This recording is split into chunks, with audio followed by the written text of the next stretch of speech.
If you've ever felt underestimated by those closest to you, if you've ever watched someone you love betray your trust while others cheer them on, then hit that like button, subscribe, and get ready for one of the most satisfying revenge stories you'll hear today. Because what happens next will show you exactly how a 68-year-old man turned his family's greed into their downfall, using nothing but the skills he'd honed over a lifetime of catching criminals. My name is Harold Kennedy. I'm 68 years old, living in Nashville, Tennessee, in a house I paid off 23 years ago. I spent 3 decades as a senior auditor for the IRS, catching people who thought they were smarter than the system. I retired in 2019, thinking I'd finally have peace. Turns out the most sophisticated fraud I'd ever encounter was happening right under my own roof. Let me tell you about my son, Derek. He wasn't always the man who can't meet my eyes across the dinner table. I remember teaching him to ride a bike in our backyard, his little hands gripping the handlebars. "Don't let go, Dad," he'd yell. I never did. Not until he was ready. Derek is 42 now. Works as a mid-level manager at a logistics company. Decent job, decent salary. But somewhere along the way, my boy lost his spine. I watched it happen slowly, like rust eating through metal. It started 4 years ago when he brought Vanessa home. Vanessa Price, now Vanessa Kennedy. She's 38, with the kind of smile that makes you check your wallet afterward. When Derek first introduced her, she was all charm. "Mr. Kennedy, your home is beautiful. Derek talks about you constantly." She squeezed my hand with both of hers. Her eyes never blinked. I've interviewed hundreds of people during my career. Embezzlers, tax evaders, fraudsters. They all have one thing in common. They oversell. Too friendly, too eager. Vanessa checked every box. But Derek was smitten.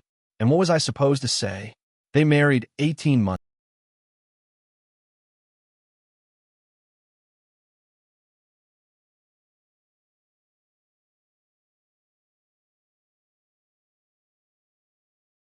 Past, the house felt too empty. When Derek suggested he and Vanessa move in to keep me company, I agreed. Thought it might be nice. Thought wrong. The changes came gradually, so subtle I almost missed them. First, small things. "Dad, it would be easier if I handled the utility bills. One less thing for you to worry about." That was Vanessa, 6 months after moving in. Her voice was honey sweet. "Then, we should consolidate the accounts for simplicity. Derek and I can manage all the paperwork, and you shouldn't bother yourself with these financial details at your age. Let us handle everything." At my age, I was 65. I'd spent 30 years untangling the most complex financial schemes the IRS had ever seen. But sure, paying an electric bill was apparently beyond me now. I noticed other things, too. Conversations that stopped dead when I entered a room. Documents left on the kitchen counter that vanished before I could examine them. My mail arriving already opened. "Oh, I thought it was junk mail." "Sorry," Vanessa would say with that sweet, apologetic smile. She calls herself a financial consultant. No license, no credentials, just a few private clients she advises on their investments. I looked her up once, found nothing. No certifications, no professional history, no LinkedIn profile. Just a woman who is very, very good at making people trust her.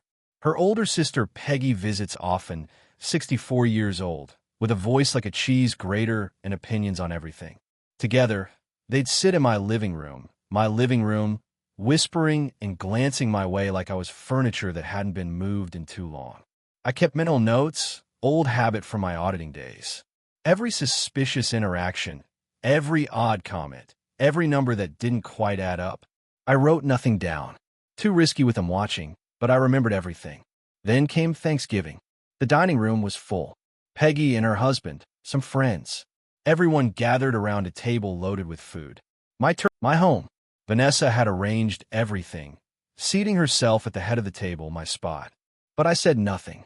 The wine flowed. Laughter filled the room. I watched my son, who was drinking faster than usual, avoiding my gaze like it might burn him. Then Vanessa stood up, crystal glass in hand, tapping it with a fork. "Everyone, I have wonderful news to share." The room quieted. She smiled, that perfect practice smile, and looked directly at me. "As of this week, I'm officially managing all of this household's finances. Dad's accounts have been frozen for his own safety and security. He agreed it would be best this way. I just want everyone to know that we're taking care of him. She raised her glass. To family. They applauded. Every single person at that table clapped like trained seals. Peggy beamed with pride. Derek stared at his plate, his fork motionless. I didn't applaud. I sat perfectly still, watching my daughter-in-law bask in her moment of triumph. Frozen. My accounts were frozen for my safety. The thing about working for the IRS is that you learn to control your face. I've sat across from men who stole millions, smiled at them, made small talk, all while building a case that would put them away for years. So I smiled now, nodded slightly, played the confused old man they expected me to be. But inside something cold and sharp was taking shape. Not anger. Anger makes you stupid. This was recognition. I knew exactly what was happening. After dinner, while everyone mingled in the living room, I noticed a document on the side table near the entrance. Legal-looking, official. Power of attorney. My name, my address, my signature, except I had never signed it. I'd never even seen this document before. I looked up slowly. Derek was watching me from across the room, his face pale as chalk, his hands shoved deep in his pockets. When our eyes met, he looked away immediately. My son knew. He knew what his wife was doing, and he said nothing. I set the document.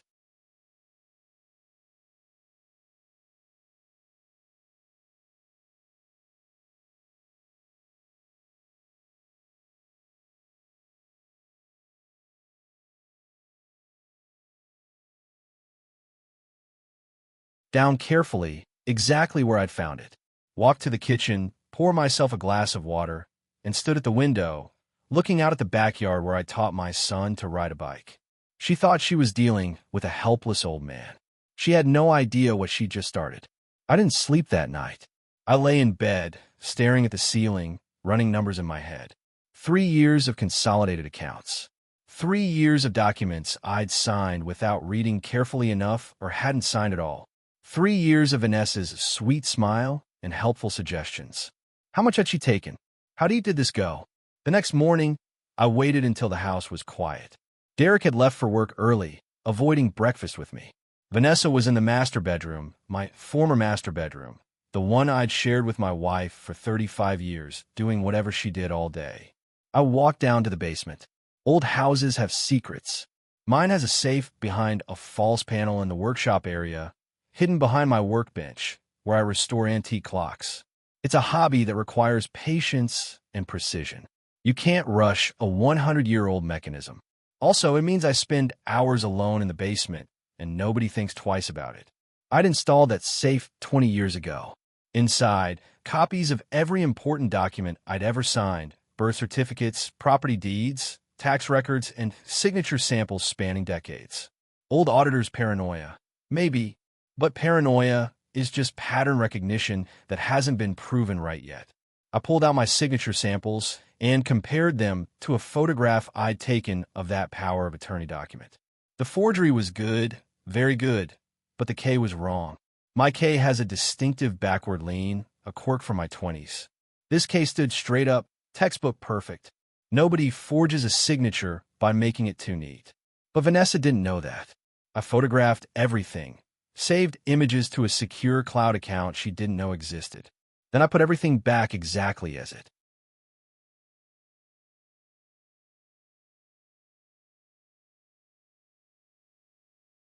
Down carefully, exactly where I'd found it.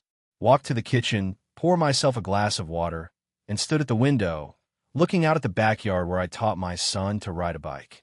She thought she was dealing with a helpless old man. She had no idea what she'd just started.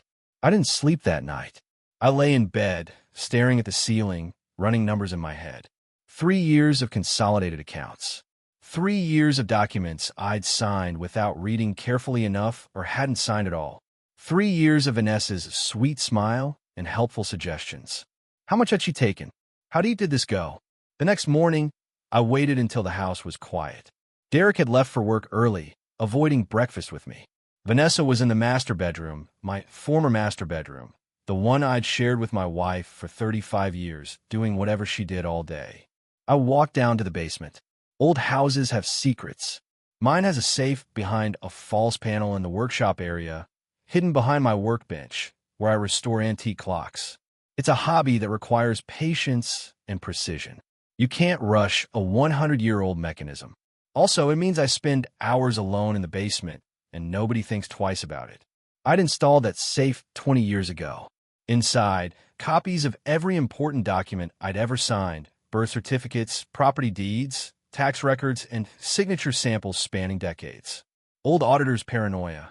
Maybe, but paranoia is just pattern recognition that hasn't been proven right yet. I pulled out my signature samples and compared them to a photograph I'd taken of that power of attorney document. The forgery was good, very good, but the K was wrong. My K has a distinctive backward lean, a quirk from my 20s. This K stood straight up, textbook perfect. Nobody forges a signature by making it too neat. But Vanessa didn't know that. I photographed everything, saved images to a secure cloud account she didn't know existed. Then I put everything back exactly as it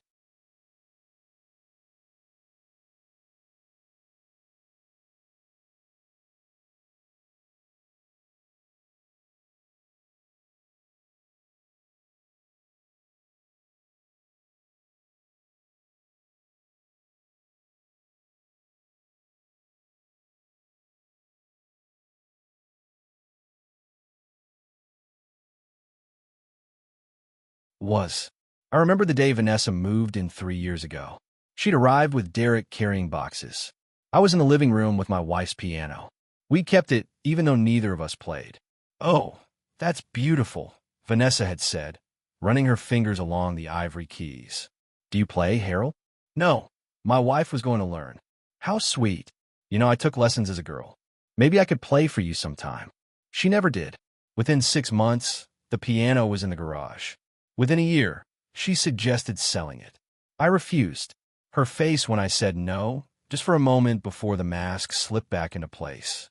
I should have paid more attention to that look. Cold, calculating, the look of someone recalculating an equation after getting an unexpected variable.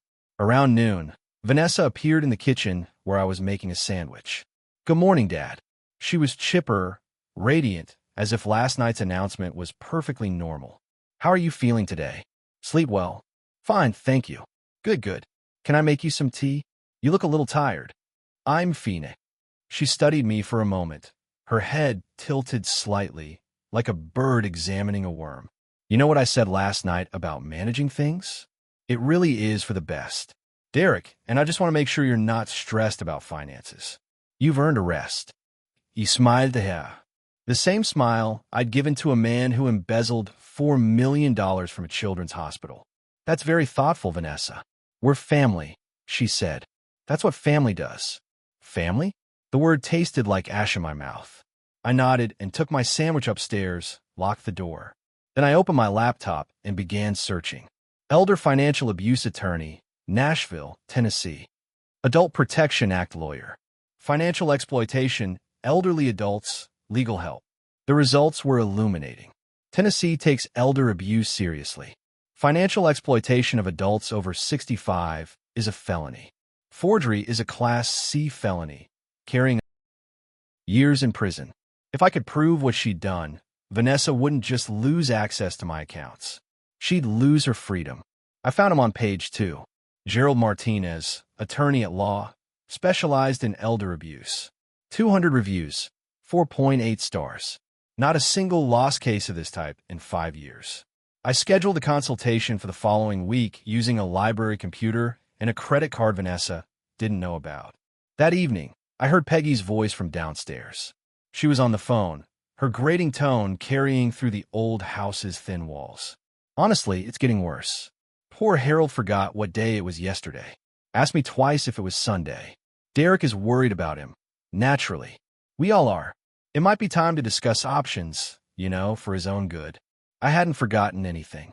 I'd asked her about Sunday because that's when she'd said she was leaving, and I was hoping it was true.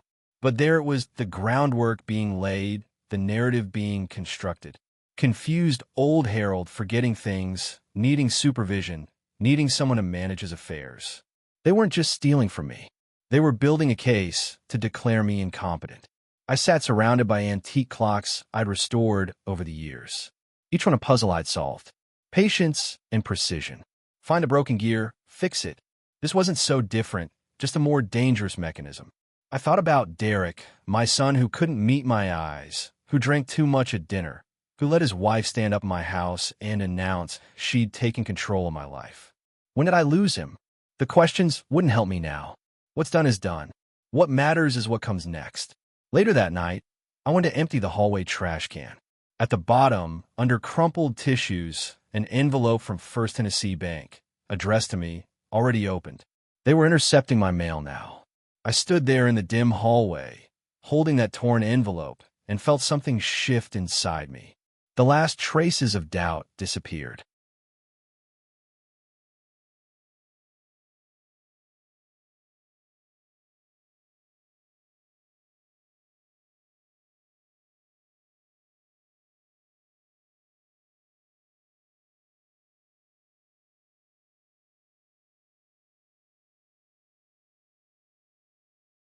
This was war, and Vanessa had no idea she'd just declared on someone who'd spent 30 years learning exactly how to win. The consultation with Gerald Martinez was scheduled for the following week. Getting there without Vanessa knowing would be the first test. I've been watching her more carefully since Thanksgiving. Once you know someone's a predator, you start noticing the small tells, the micro expressions, the calculated pauses, the way her eyes tracked valuable objects in rooms like a cat tracking mice. The morning of my appointment, I announced at breakfast that I was going to the library. The library? Vanessa looked up from her phone, eyebrows raised. What for? Research. I've been thinking about writing my memoirs. 30 years at the IRS. There's stories I could tell. I took a sip of coffee. Probably boring to most people, but it keeps an old man's mind sharp. She smiled, but I caught the flicker of annoyance. Another unexpected variable in her equation. That's nice, Dad. Derek, isn't that nice? Derek grunted something into his cereal bowl. He'd barely looked at me since Thanksgiving. I walked to the library, 3 blocks, then ordered an Uber from there. Gerald Martinez's office was downtown on Church Street in one of those glass towers that house lawyers, accountants, and other professionals who make their living untangling other people's messes. Martinez was younger than I expected, 55 maybe. Dark suit, firm handshake, eyes that assess me quickly and efficiently. His office walls were covered with framed certificates and a few newspaper clippings about cases he'd won. Mr. Kennedy, please sit down. You mentioned elder financial abuse on the phone. I pulled out my phone, showed him the photographs of the power of attorney. This document appeared at my Thanksgiving dinner. My daughter-in-law announced to a room full of guests that she now controls my finances. That's my name on this paper. That's supposedly my signature. I paused. I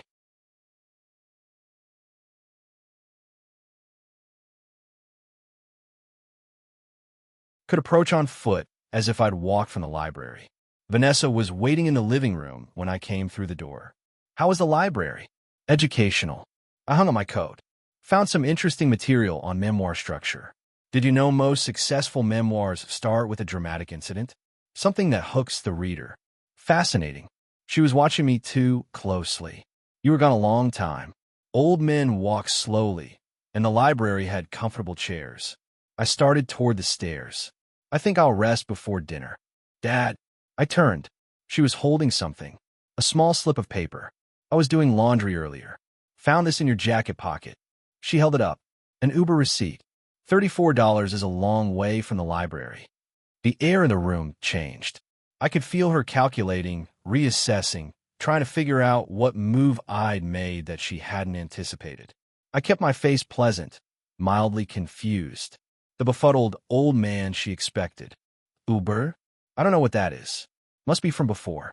Maybe Derek left something in my pocket. This jacket is yours, Dad. I recognize it. Then I don't know. These things happen when you're my age. I shrugged and turned back toward the stairs.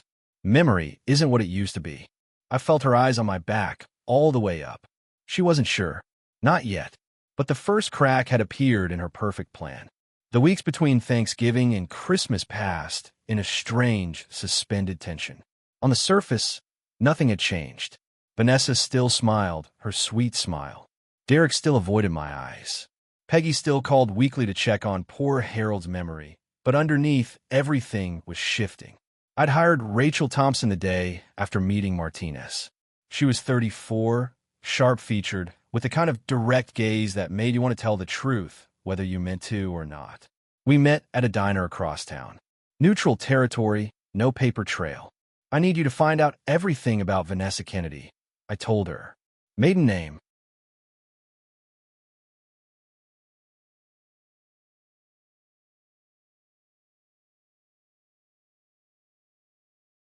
Price. Claims to be a financial consultant.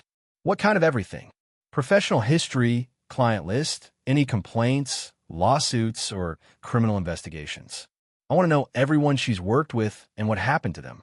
Rachel wrote nothing down, just listened, nodded, and named her fee.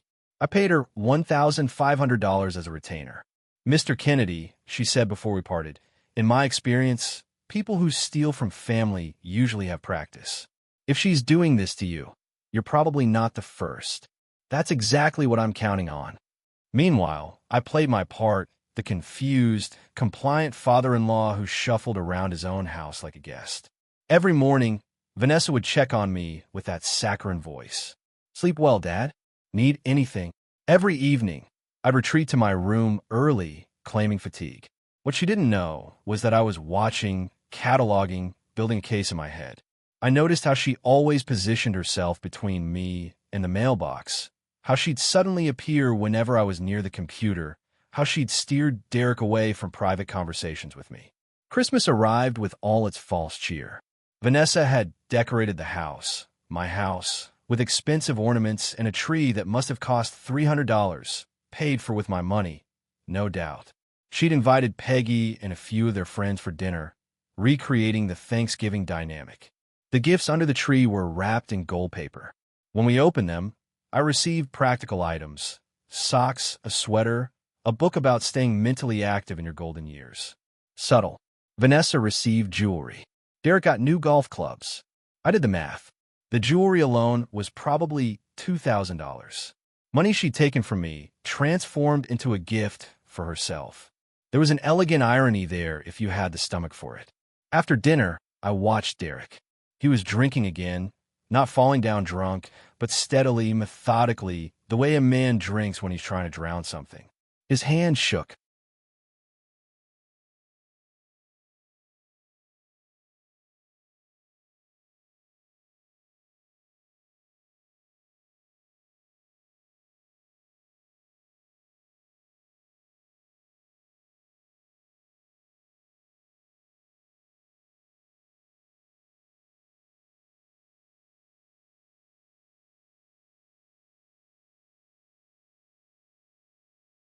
Slightly when he poured. He laughed too loudly at Vanessa's jokes, agreed too quickly with her opinions. My son was afraid of his own wife. When the guests finally left and Peggy had gone to the guest room, I found Derek alone in the kitchen loading the dishwasher. I approached quietly, stood beside him. So, he flinched. Actually flinched like I'd raised a hand to him. Dad, I didn't hear you come in. Derek, I leaned closer, lowered my voice to barely a whisper. Tell me something. Are you truly blind to all of this? He went white, not pale. White like someone had drained the blood from his face. Sweat broke out on his forehead. His hand stopped moving. Blind to what? The words came out strangled. Before I could answer, Vanessa's voice cut through from the doorway. Blind to what? She stood there, dish towel in hand, eyes sharp as broken glass. She'd been listening. Of course, she'd been listening. I turned to face her, smiled, my gentle old man smile. To what a wonderful evening this was, Vanessa. The food, the company, the decorations. You really outdid yourself. It's been years since this house felt so festive. She didn't buy it. I could see the suspicion crystallizing behind her eyes, but she couldn't call me out without revealing her own paranoia. Well, she said slowly, we try to make things special. Family is what matters. Indeed it is. Derek had resumed loading the dishwasher, his movements mechanical, his face still ashen. He knew something was happening. He just didn't know what. I excused myself and went to my room. On my phone, secure in my locked bedroom, I found an email from Rachel Thompson. The first report. I read it 3 times. Vanessa Price had no license as a financial consultant. She'd never had one. She'd advised at least 3 elderly clients over the past decade, all widowers or widows, all with significant assets. All third client's name jumped out at me. Edward Holloway, 73 years old, widower, died 6 months after Vanessa began managing his finances. Cause of death: heart failure. His estate had been nearly depleted by the time of his death. I set down the phone. She wasn't just a thief. She was a predator, a professional, and I was her latest target. The question was no longer whether to fight back. The question was how to make sure she never did this to anyone again. The new year arrived without celebration. Vanessa had organized a small gathering. Just her, Derek, Peggy, and myself, and we'd watch the ball drop on television while drinking champagne that cost $60 a bottle. My money, naturally. I toasted to new beginnings and watched Vanessa's eyes narrow slightly. She was still trying to figure out what I knew, what I was planning. The uncertainty was eating at her, making her sloppy. Good. A week into the new year, Rachel Thompson sent her second report. This one was more detailed and more damning than I'd expected. She'd obtained copies of my bank statements through methods I didn't ask about. Some things are better left unquestioned when you're building a case. The numbers told a clear story. Over the past 18 months, $47,300 had disappeared from my accounts. The breakdown was almost artistic in its audacity. $12,000 for kitchen renovation. I looked at my kitchen every morning. Same cabinets, same countertops, same flooring as when my wife and I installed them 15 years ago. Not a single nail had been hammered. $8,500 for medical expenses. My health insurance covered everything. I hadn't paid a medical bill out of pocket in years. Every doctor visit, every prescription, every checkup covered. $15,800 in direct transfers to an account registered to Vanessa Kennedy. Financial management fees. The memo lines read, from managing money, she was simultaneously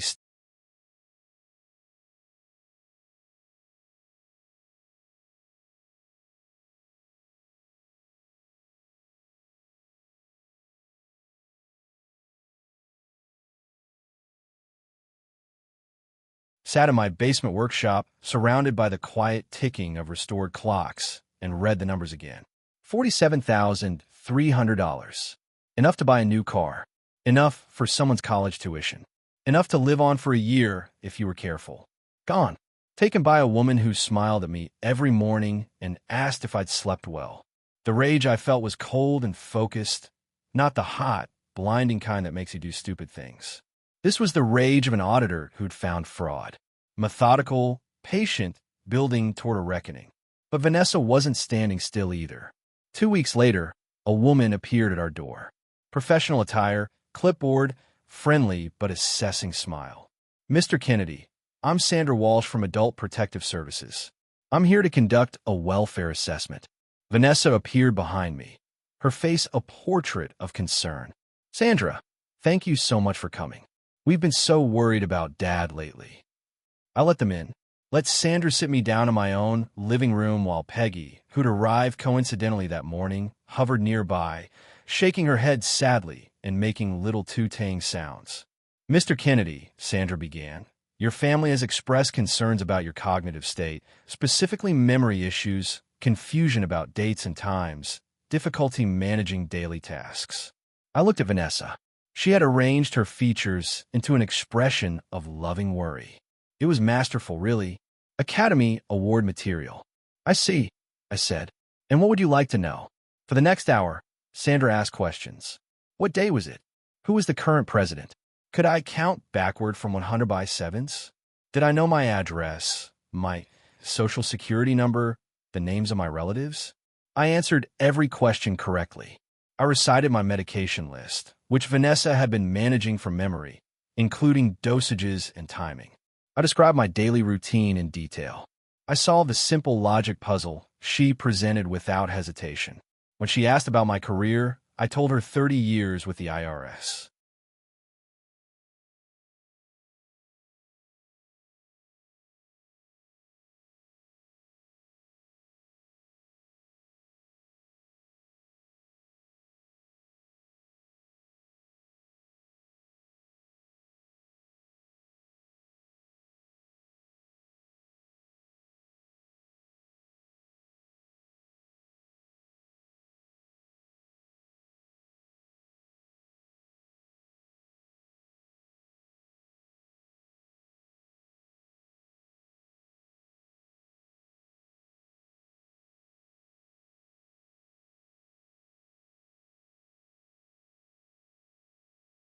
with failing memory might do.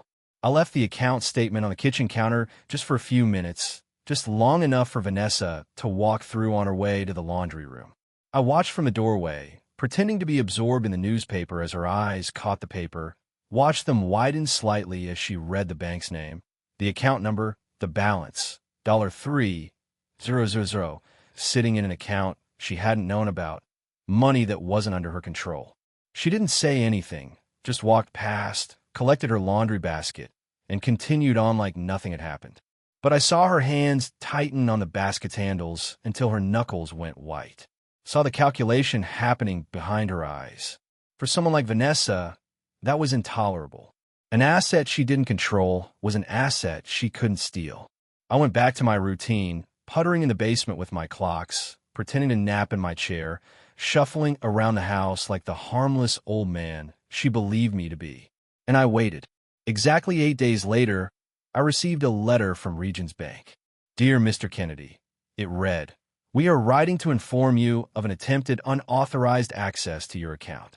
An individual identifying themselves as your representative attempted to obtain information about your account using documentation that could not be verified. Per our security protocols, no information was released, and this incident has been logged. Please contact our fraud department at your earliest convenience." I read the letter 3 times. Then I sat back in my chair and smiled. She'd taken the bait, walked right into the trap like a hungry fish snapping at a worm, tried to access an account she had no right to, using forged documents that didn't pass the bank's verification. And now there was a documented record of it. A federal offense. Bank fraud, identity theft. The kind of evidence that makes prosecutors sit up and pay attention. I drove to Martinez's office that afternoon, taking an Uber.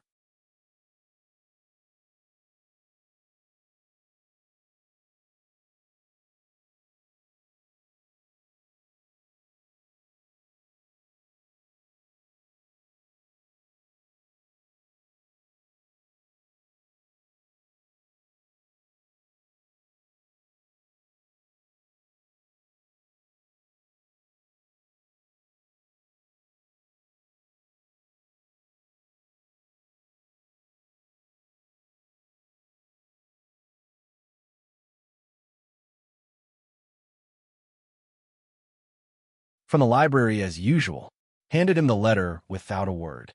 He read it. Then he looked up at me with something close to admiration. "Mr. Kennedy, did you plan this? I may have anticipated certain behaviors. He shook his head slowly. "This is federal bank fraud, attempted identity theft, combined with the state charges for financial exploitation and forgery. She's looking at serious prison time." "How serious?" "If we present all of this together, 10 to 15 years, depending on the judge and how much additional evidence surfaces. And Mr. Kennedy, in my experience, people like her always have more victims." I nodded. The number didn't bring me joy, but it brought something close to satisfaction. Justice isn't always pleasant, but it's necessary. That evening, I met Derek at a coffee shop across town. He'd sent me a text that morning. "Dad, can we talk alone, please?" And I'd agreed, despite my reservations. He looked terrible, bags under his eyes like he hadn't slept in weeks, hands shaking slightly as he wrapped them around his coffee cup. He'd lost weight since Christmas, his clothes hanging loose on his frame. "Dad," his voice cracked. "I need to tell you something." "I am listening." I knew. He couldn't meet my eyes. About some of it. Vanessa said she was just optimizing things, making sure your money was being managed properly for your benefit. She said you'd agreed to it, that you just didn't remember because of your age. And you believed her? I wanted to. His voice was barely a whisper.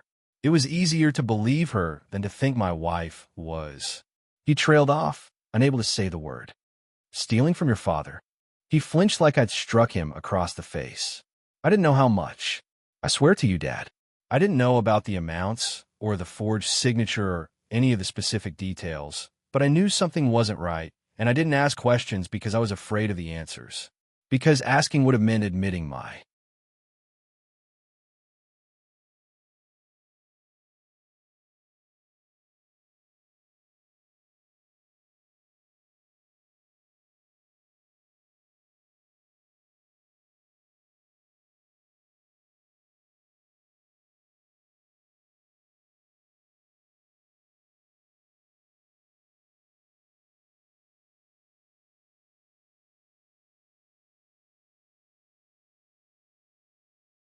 Marriage was a lie. I studied my son, the boy who'd gripped my hand so tightly learning to ride a bike. The man who'd let his wife take control of his life, his decisions, his spine. Derek, what you did, what you allowed to happen, I'm not sure I can forgive it. Not yet.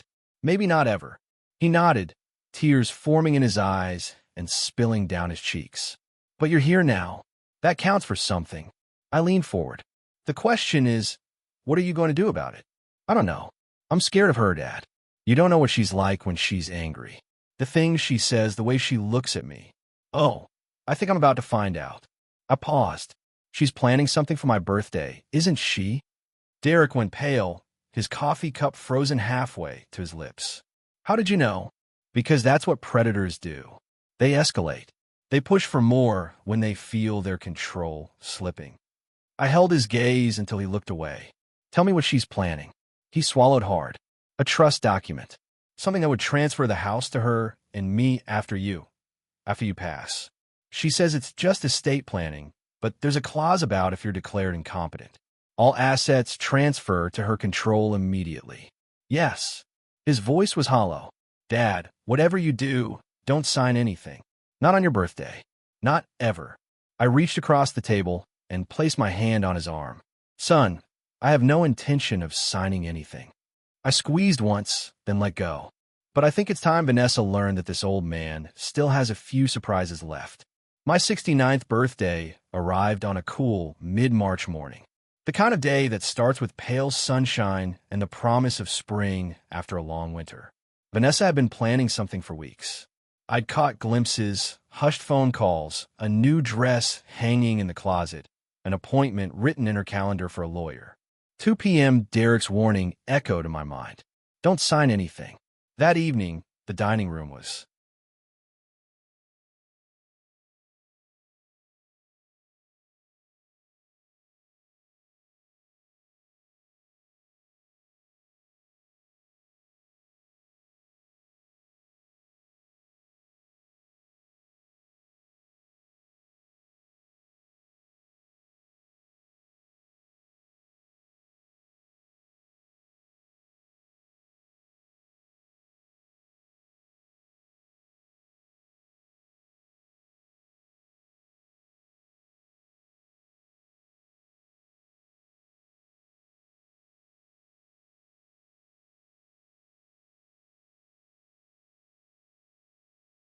decorated with balloons and a banner that read, Happy Birthday, Dad. The irony wasn't lost on me. 3 months ago, at this same table, she'd announced she was freezing my accounts. Now, she was celebrating me. But this wasn't a celebration. This was an ambush. Vanessa had invited Peggy and her husband and a man I didn't recognize. Middle-aged, expensive suit, briefcase. He introduced himself as Lawrence Whitmore, an estate attorney. I thought it would be nice to have a family dinner, Vanessa said, her smile bright and brittle. And since we're all together, I had an idea for a birthday present, something practical. She nodded to Whitmore, who opened his briefcase and produced a stack of documents. The top page read, Revocable Living Trust Agreement. This is something Derek and I have been discussing, Vanessa continued. A way to simplify things for the future. It ensures the house and your other assets transfer smoothly to family without the hassle of probate. She slid the document toward me with a pen. I didn't touch either. That's very thoughtful, I said slowly. May I read it first? Of course, her smile didn't waver. Take your time. So I did. I read every page out loud, pausing to ask Whitmore questions about specific clauses. His answers were professional but guarded. I reached page 7, section 4.2, Incapacity Provisions. This is interesting, I said, keeping my voice casual. It says here that in the event I'm deemed mentally incapacitated, all assets immediately transfer to, let me see, Vanessa Kennedy as sole trustee. I looked up. Not Derek, just Vanessa. The room went quiet.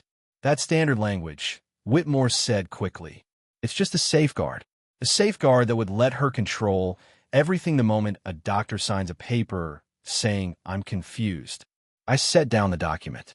Tell me, Mr. Whitmore, Did Vanessa mention that she already tried to have me declared incompetent, or that a social worker found me fully mentally?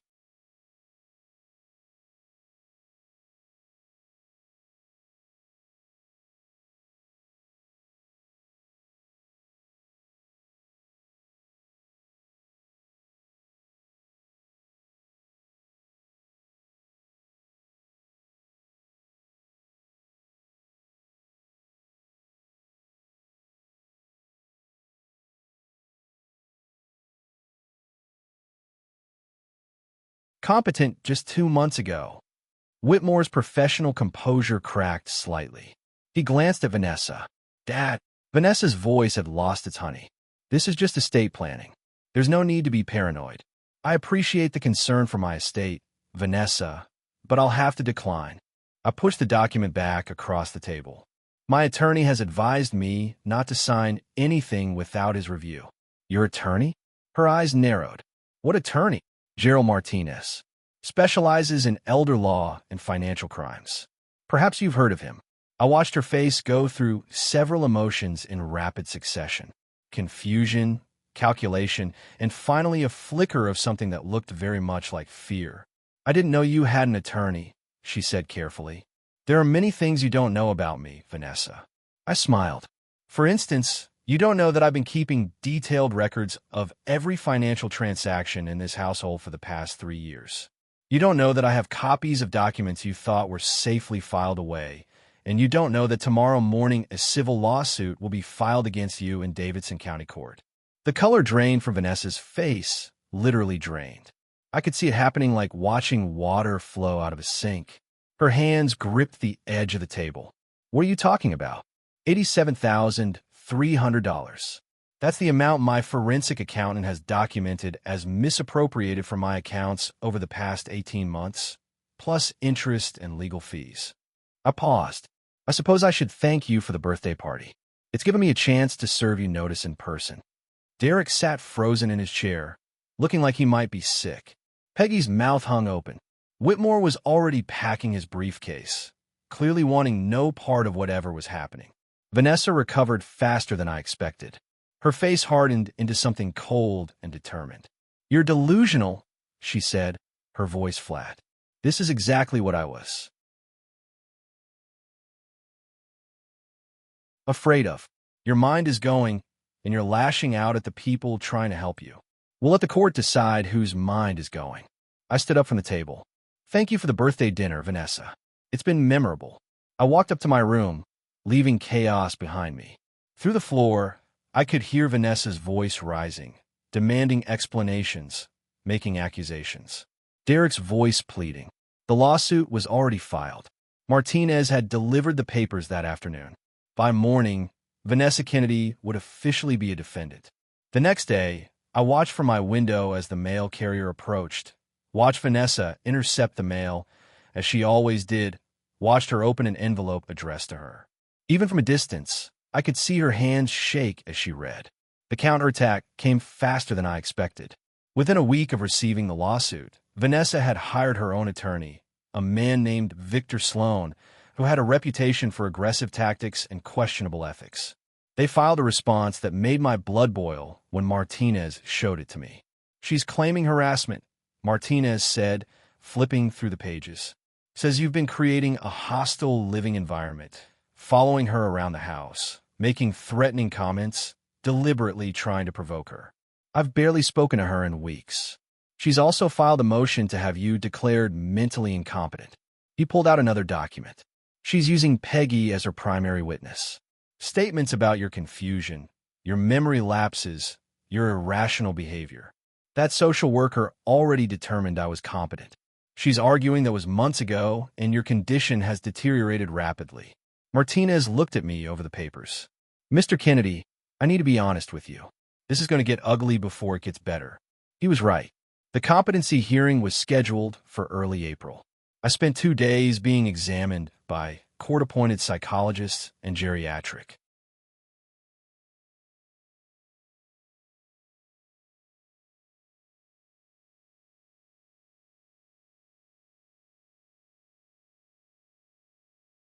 Afraid of. Your mind is going, and you're lashing out at the people trying to help you. We'll let the court decide whose mind is going. I stood up from the table. Thank you for the birthday dinner, Vanessa. It's been memorable. I walked up to my room, leaving chaos behind me. Through the floor, I could hear Vanessa's voice rising, demanding explanations, making accusations. Derek's voice pleading. The lawsuit was already filed.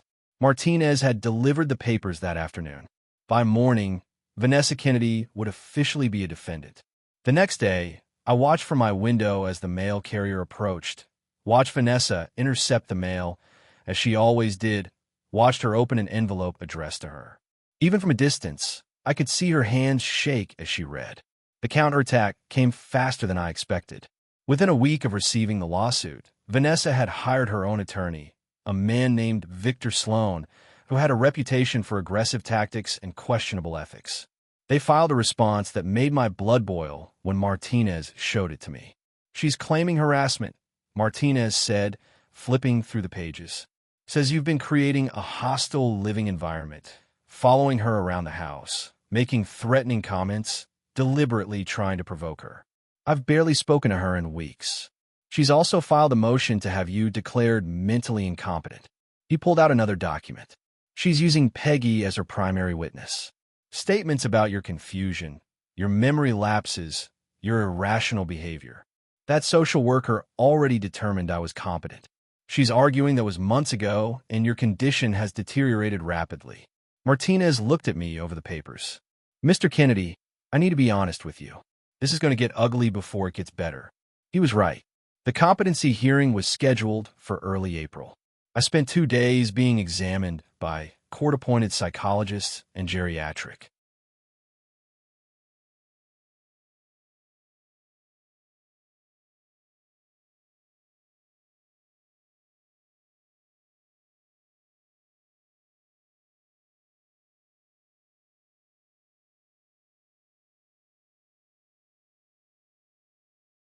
specialists. They asked me questions, gave me puzzles to solve, watched me walk and talk and remember. In the end, their report was unequivocal. Harold Kennedy showed no signs of cognitive impairment. His memory was excellent. His reasoning was sound. He was fully capable of managing his own affairs. The judge dismissed Vanessa's motion for incompetency in less than 15 minutes. I watched her face as he read the ruling. The mask she'd worn so carefully for years was cracking. Her jaw tightened, her fingers clenched and unclenched. When she looked at me, there was pure hatred in her eyes. But Vanessa wasn't finished. If she couldn't win in court, she'd try to win in public opinion. 2 weeks after the hearing, I received a phone call from a man named Thomas Bradley, a reporter from a local Nashville newspaper. Mr. Kennedy, I'm writing a story about elder abuse in families. Your daughter-in-law reached out to us with some interesting claims. What kind of claims? She says you've been terrorizing her, that you've become paranoid and aggressive, and that she and your son have been living in fear. She's painting herself as the victim of an elderly father-in-law who's lost his grip on reality. I laughed. I couldn't help it. Mr. Bradley, did she happen to mention that I spent 30 years as a senior auditor for the IRS? That my entire career was built on catching people who lie for money? There was a pause. No, she didn't mention that. Did she mention the lawsuit I filed against her for financial exploitation? Or the forged power of attorney? Or the $47,000 that's disappeared from my accounts? Another pause, longer this time. No, I'll tell you what, Mr. Bradley. If you're interested in a story about elder abuse, I got one for you. But the abuser isn't who you think it is. We talked for over an hour. I told him everything. The Thanksgiving announcement, the forged signature, the bank trap, the lawsuit. I gave him Rachel Thompson's contact information and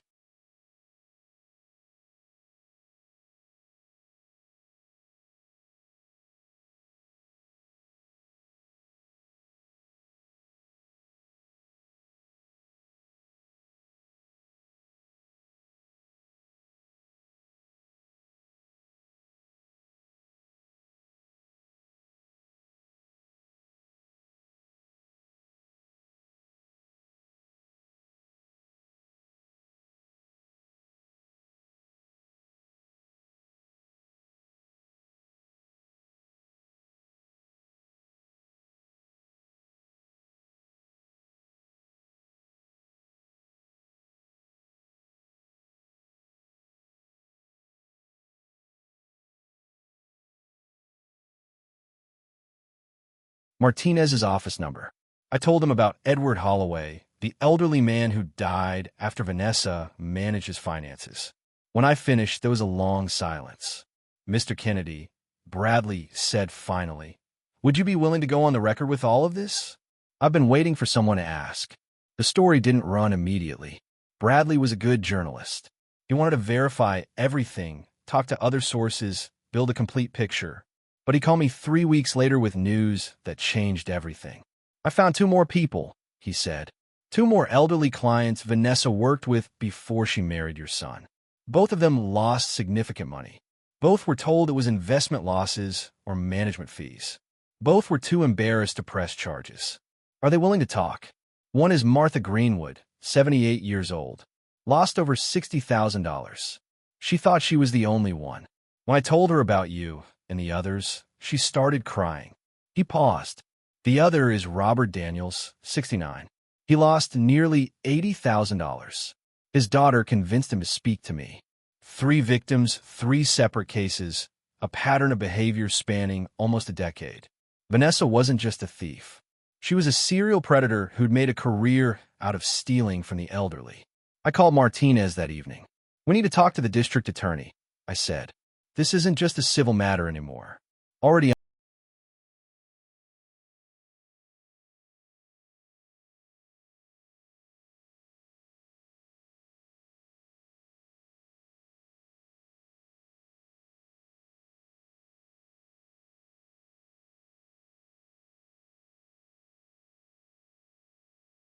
confined to a wheelchair after a stroke, had lost nearly $80,000. Both of them had the same story. Vanessa had been charming, helpful, trustworthy until she wasn't. The Tennessee District Attorney's Office opened a formal investigation. Detectives interviewed all 3 of us, reviewed bank records, traced money transfers across multiple accounts and institutions. Rachel Thompson's work proved invaluable. She'd already documented the patterns that prosecutors needed to see, saving them weeks of investigation. By late May, the DA was ready to move forward with criminal charges. But before that could happen, I had one more card to play. Martinez had worked out an arrangement with the prosecutor's office. If Derek agreed to testify against his wife, providing inside knowledge about the schemes, the forgeries, the plan escalation, he would receive immunity from prosecution for any role he'd played. It wasn't a free pass. He'd still have to face me, and that was its own kind of punishment, but it would keep him out of prison. I met my son at the same coffee shop where we'd talked before. This time he looked different, still exhausted, still haunted by what he'd allowed to happen. But there was something new in his eyes. Determination, maybe, or the first stirrings of courage he should have shown years ago. "They want me to testify," he said, wrapping his hands around a coffee cup that a normal life continuing while ours hung in the balance. Then he nodded. I knew about the power of attorney. I knew the signature was forged. She practiced it at our kitchen table night after night, and I pretended I didn't see. I knew she was moving money around, taking more than she should have, creating false expenses. His voice cracked. "I knew, Dad, and I didn't stop her because I was weak, because she made me feel like I was nothing without her, like I couldn't survive on my own. And now I want to make it right, whatever it takes." 2 days later, Derek gave his formal statement to the district attorney. He confessed everything. The forged documents, the systematic financial manipulation, the long-term plan to eventually declare me incompetent and seize the house. He also revealed something I hadn't known. Peggy had been actively involved from the beginning, making phone calls to set up the fake social worker visit, spreading rumors about my memory problems to build a paper trail for the incompetency claim. The arrest warrants were issued that same afternoon. I wasn't there when they took Vanessa. I heard about it later from Martinez, who'd gotten details from contacts in the police department. 2 officers arrived at the house, my house, around 4 o'clock on a Tuesday. Vanessa answered the door in her yoga clothes, probably expecting a package delivery. According to Martinez, she didn't believe it at first, kept insisting there had been a mistake, demanding to call her lawyer, threatening to sue everyone involved for harassment. It wasn't until the handcuffs clicked shut around her wrists that the reality finally hit her. Peggy was arrested at her own home an hour later. She went quietly, apparently too shocked to resist. The bail hearing was held the next morning. I attended, sitting in the back of the courtroom with Martinez beside me, watching the woman who tried to steal my life-saving stand before a judge in an orange jumpsuit. The prosecutor laid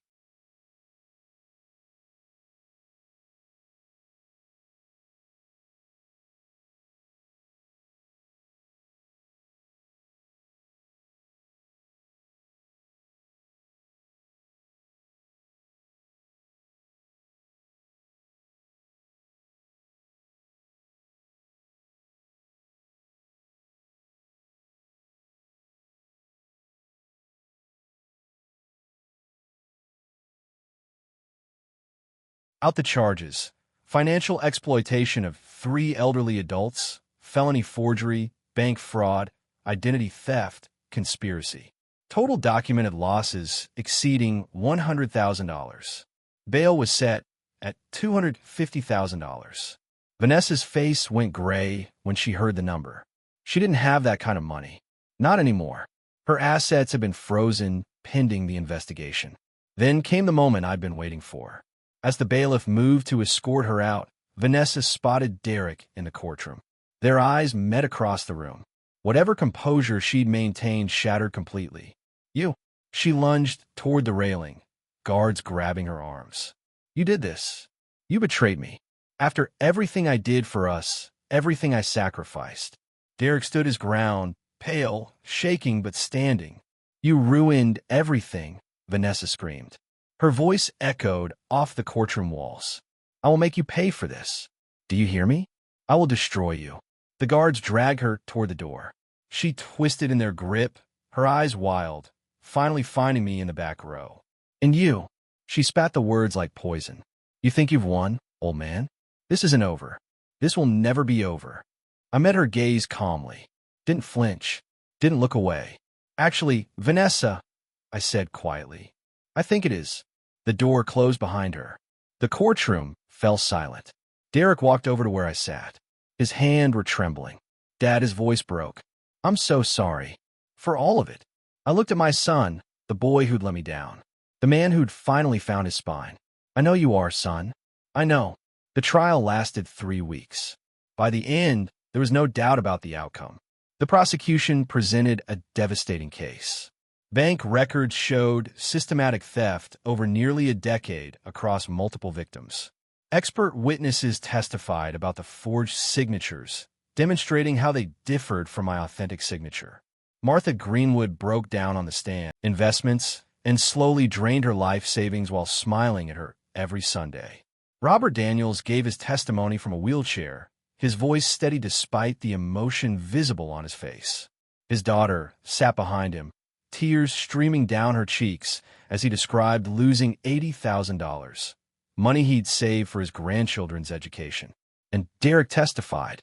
He answered every question the prosecutor asked, admitted every failure, and every moment of willful blindness, held nothing back. When the defense attorney tried to paint him as unreliable, Derek looked directly at the jury and said, "I was a coward who let my wife steal from my father. I'm done being a coward." It was in its way the bravest thing I'd ever seen him do. Vanessa's defense tried every angle. They claimed she was simply a poor financial manager, not a criminal. They suggested her victims were confused, unreliable, perhaps suffering from memory issues themselves. They argued that Derek's testimony was tainted by his own guilt, that he was trying to save himself by sacrificing his wife. None of it worked. The evidence was too clear, the pattern too obvious. When a verdict came, guilty on all counts. Vanessa sat motionless at the defense table. Her face was blank, empty, like someone had switched off a light behind her eyes. The confident woman who'd once controlled every room she entered had finally run out of moves. Then came the sentencing. The judge, a stern woman named Patricia Morrison, reviewed Vanessa's history. No prior convictions, but 3 documented patterns of elderly financial exploitation. Combined losses exceeding $230,000. "Mrs. Kennedy," the judge said, looking directly at Vanessa, "what you've done represents a fundamental betrayal of trust. You targeted vulnerable people elderly individuals who believed you were helping them, and you systematically stole from them. This was not a mistake. This was a calculated, ongoing pattern of predatory behavior. Vanessa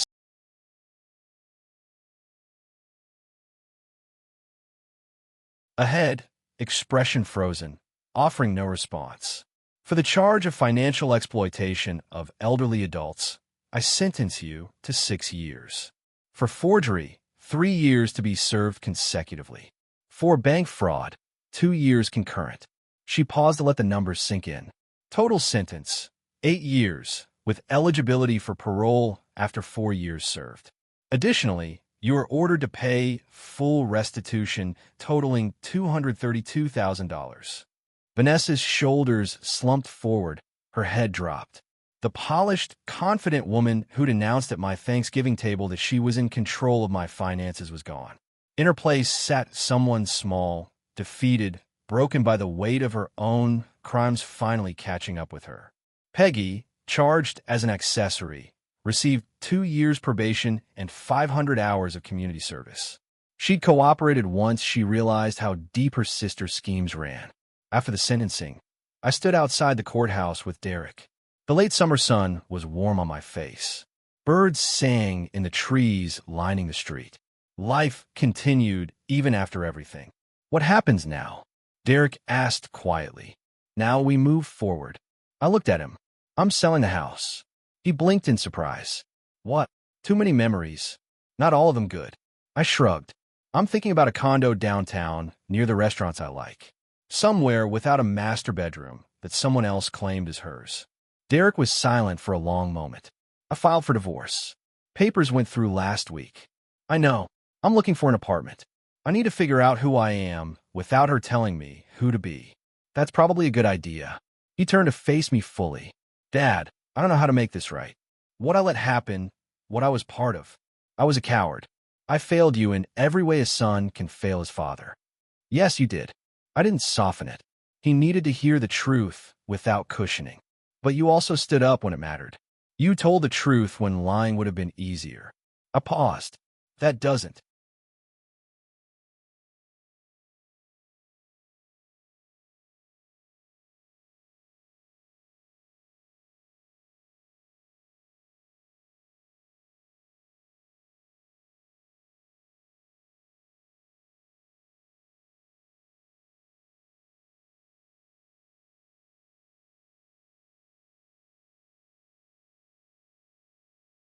Easier. I paused. That doesn't erase what you did, but it's a start. Can we ever be okay again? I thought about it. About all the years we'd lost. About the boy who used to grip my hand, learning to ride a bike. About the man who'd finally found the courage to be honest. Come to dinner, I said finally. Next month. Thanksgiving. His eyes widened with surprise. Really? Just the two of us. No guests, no surprises, no documents to sign. I almost smiled. I'll make the turkey. You bring the pie. Thanksgiving arrived on a cool, clear morning. I'd moved into my new condo by then, a 2-bedroom place overlooking downtown Nashville. The kitchen was smaller than my old one, but it felt more like mine. Derek showed up at noon, carrying a pecan pie and a bottle of wine. He looked better than he had in months, still carrying the weight of everything that had happened, but there was life in his eyes again. We cooked together, made the stuffing from my wife's recipe, roasted the turkey until the skin was golden brown. When we sat down to eat, just the two of us at a small table by the window, I poured 2 glasses of wine.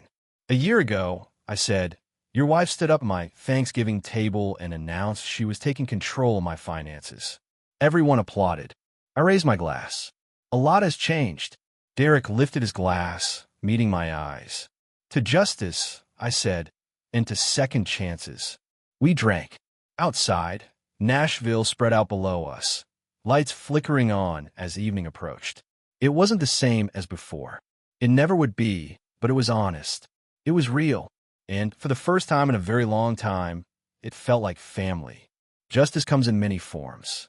Sometimes it's a courtroom verdict, sometimes it's a prison sentence, and sometimes it's simply the truth finally being spoken aloud. What I learned from this experience is that the most powerful weapon against deception isn't anger or revenge, it's patience. The patience to observe, to document, to wait for the right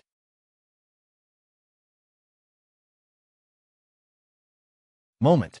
Vanessa thought she was dealing with a helpless old man, but she underestimated the value of experience. 30 years as an IRS auditor taught me that fraudsters always make mistakes. They get sloppy when they think they've won. They reveal themselves when they believe no one is watching. The real victory wasn't seeing Vanessa led away in handcuffs or hearing the judge read her sentence. It was watching my son find his courage again, seeing him choose truth over comfort. It was reclaiming my life, my finances, my home. And it was the quiet satisfaction of knowing that somewhere, in a prison cell, Vanessa was learning the same lesson I'd taught countless fraudsters over the years. You can run, you can hide, you can scheme, but in the end, the numbers always tell the truth. The clinking of our forks against porcelain was the only sound in the condo for a long moment. The turkey was perfect, the pecan pie sweet, but the real nourishment was the silence between us, a comfortable, healing silence, not the heavy, suffocating quiet that had filled my old house for the past year. Derek took a slow sip of wine, his eyes fixed on the city lights beginning to glitter below us like fallen stars. You know, he said, his voice soft, the night before the arrest, she couldn't sleep. She was pacing the bedroom, her phone in her hand, muttering about you. He paused, a bitter smile touching his lips.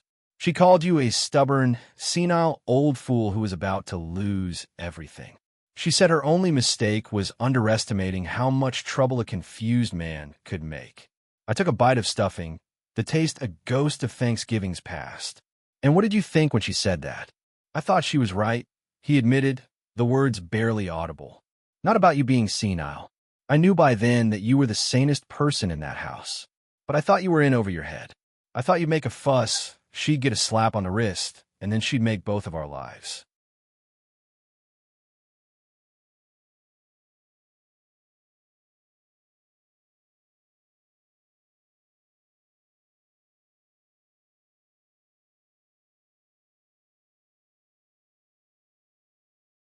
A living hell. I never imagined this.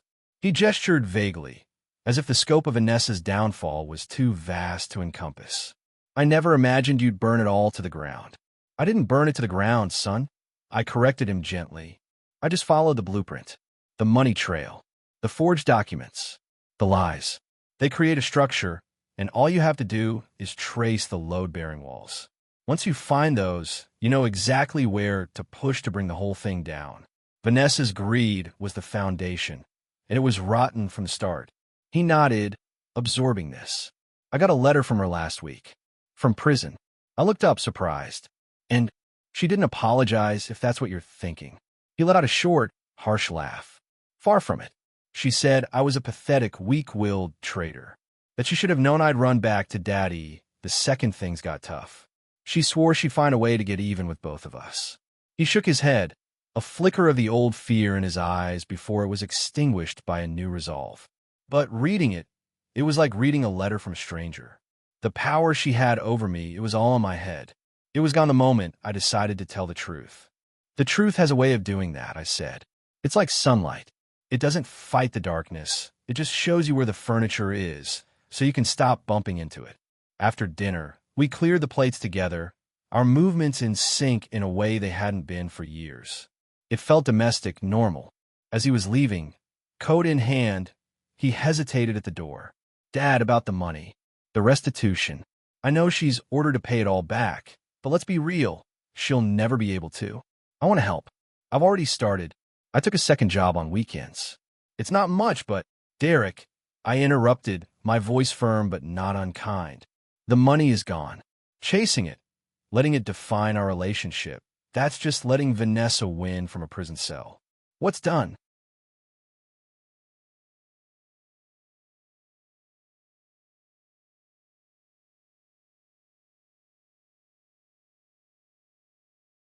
Is done.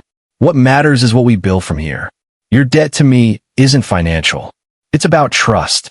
And that's something you can only repay with time, with honesty, by being the man I always hoped you'd be. I saw his shoulders relax, A weight he hadn't known he was carrying finally being set down. Now go on. Get some rest. We'll do this again soon. He nodded, a genuine, unforced smile spreading across his face for the first time in what felt like a lifetime. I like that, Dad. I like that a lot.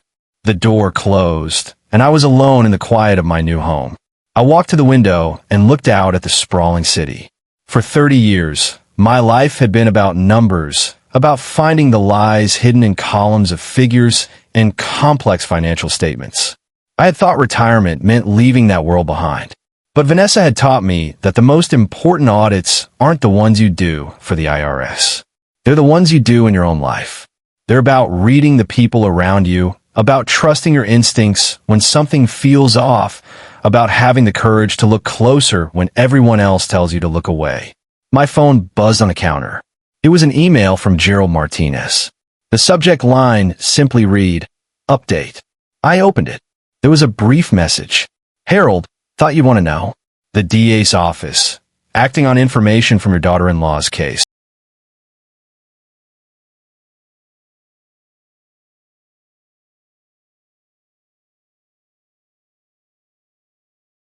Rhythm. Derek and I had dinner every Sunday, sometimes here, sometimes at his small apartment. He was different, lighter. He'd started seeing a therapist, something he admitted he should have done years ago. He was rebuilding his life piece by piece, with a foundation that was finally his own. I too was rebuilding. I sold the old house without a second thought. The family who bought it was young, with 2 small children and a golden retriever. When I handed them the keys, I saw the excitement in their eyes, the dreams they had for the future. I wished them well, sincerely. The house was just a building. The memories, good and bad, were mine to carry, and I was learning to leave the heavy ones behind. I even started writing those memoirs I'd lied to Vanessa about. Not for publication, but for myself. I wrote about my years at the IRS, the cases that still haunted me, the ones that made me proud. And I wrote about Vanessa, not with anger, but with the detached precision of an auditor's final report. It was therapeutic, putting it all down on paper, closing the ledger on that chapter of my life. One crisp afternoon in early spring, I was sitting in a downtown cafe, editing a chapter, when a woman approached my table.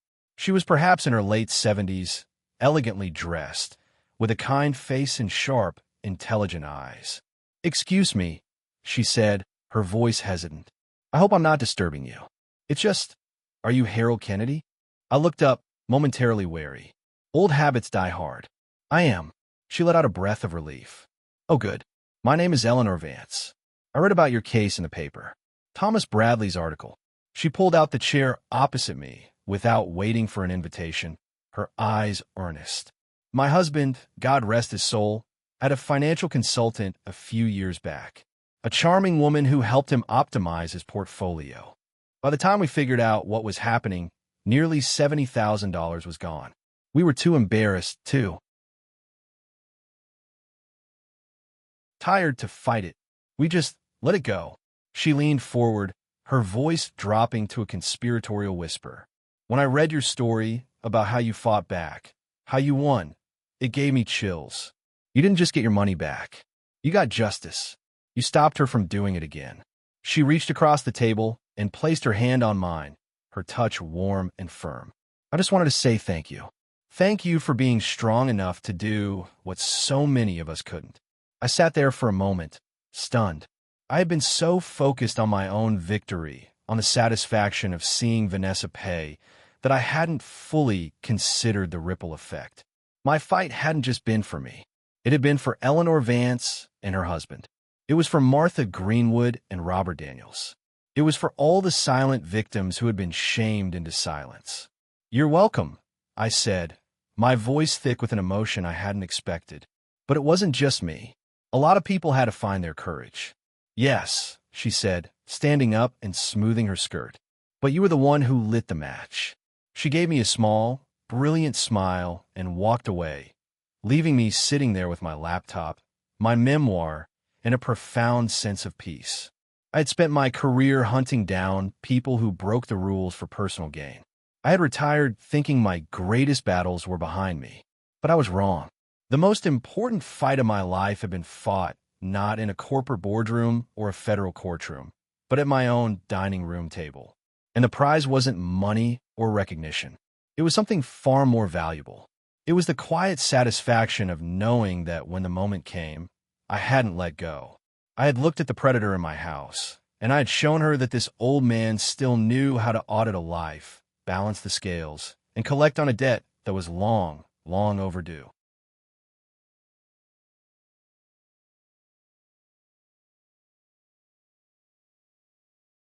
Justice isn't always loud and dramatic. Sometimes it's a quiet conversation over coffee, a thank you from a stranger, or the simple piece of a Thanksgiving dinner with your son. If Harold's story resonated with you, if you believe that courage and integrity are the ultimate revenge, then hit that like button and share this story with someone who needs to hear it. Tell us in the comments what moment in this story gave you the most satisfaction. And don't forget, our journey continues on our new channel, Cold Revenge. Subscribe now so you never miss a story where the underdog gets the last laugh. Thank you for being part of this community. Until next time, remember to trust your instincts, guard your heart, and never, ever underestimate a retired IRS agent.